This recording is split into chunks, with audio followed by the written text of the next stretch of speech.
A very good day to you. I'm Hank Gross, MidHudsonNews.com. It's Friday, July 5th. The news today brought to you by the Galleria at Crystal Run. A Port Jervis resident is on a mission to accomplish something that has been on her mind for a while. Mary Lou Hack, daughter of VFW Post 161 past Commander Ed Wurzel, niece of a World War II veteran, and herself secretary of the Post Auxiliary for the past 6 years, is collecting funds to have a stone monument for America's canine veterans erected in her hometown's historic Orange Square Veterans Park. Hack is committed to this and wasting no time. She's set her sights on having a stone placed in time for this year's Veterans Day salutes. America's service dogs have saved countless lives, she says.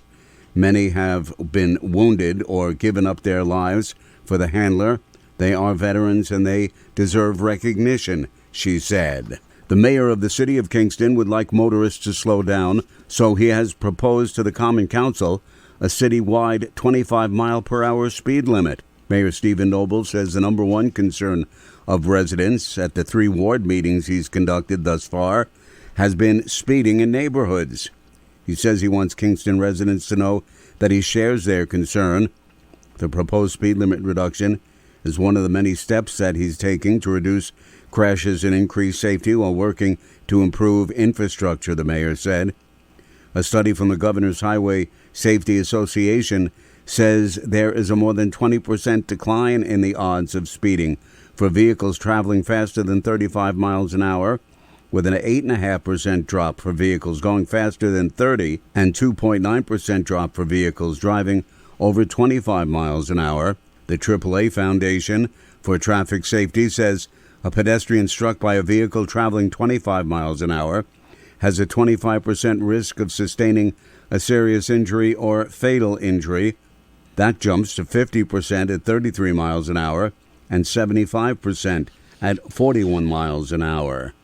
Nonprofit housing organization RUPCO has secured an almost $3.5 million funding award from the state's Empire State Development Mid-Hudson Momentum Fund, which will be used in development of the agency's Red Hook Gateway project. The mission of the project is centered around mixed income and mixed use development aimed at transforming the landscape of the village of Red Hook while preserving its agricultural heritage.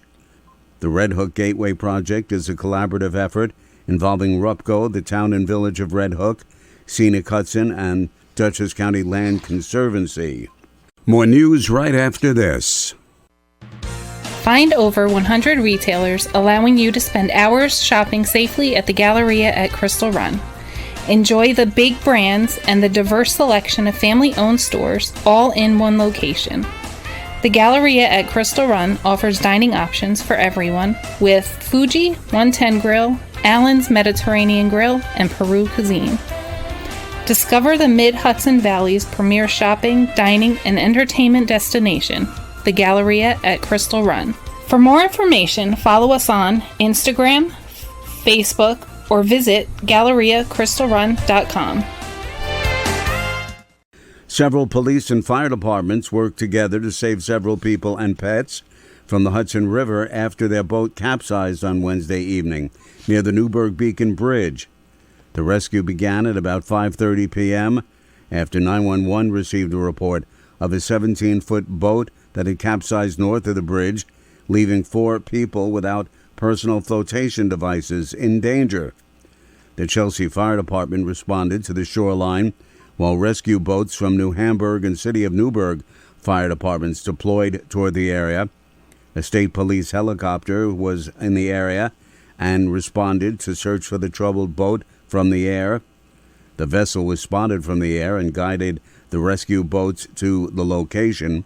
18 minutes after launching the boat, 5 New Hamburg firefighters, including the chief and fire chief, were at the stranded boat and found one person floating on a tube holding 2 small dogs, while the remaining 3 were clinging to the overturned boat. 2 women were brought on board the fireboat, followed by the man from the bow of the capsized vessel. A total of 173 acres of land have been added to Fonsstock State Park in Phillipstown after the state purchased the property from the Fresh Air Fund. The park's newly acquired properties are located on East Mountain Road North and on Perkins Road in the North Highlands section of the town. The state was in a buying mood since, according to the Putnam County Clerk's Office, a 9.5-acre parcel of land owned by the Hudson Highlands Land Trust, located on Route 301 just east of the intersection of Route 9 in Phillipstown, was purchased for $40,000. A 47-year-old Highland woman has been arrested by Lloyd Town Police on charges of menacing and criminal possession of a weapon. Damaris Rios was arrested on June 29th. She's accused of threatening another person with a knife during a dispute. She was released on an appearance ticket pending a future court appearance. The Beacon City School District Board of Education has raised several concerns about the housing project that will be built at the site of the former Downstate Correctional Facility in Fishkill. In a letter to Governor Hochul this week, the board expressed their concern about the impact on enrollment and insufficient tax revenue. I'm Hank Gross, MidHudsonNews.com. The news today brought to you by the Galleria at Crystal Run.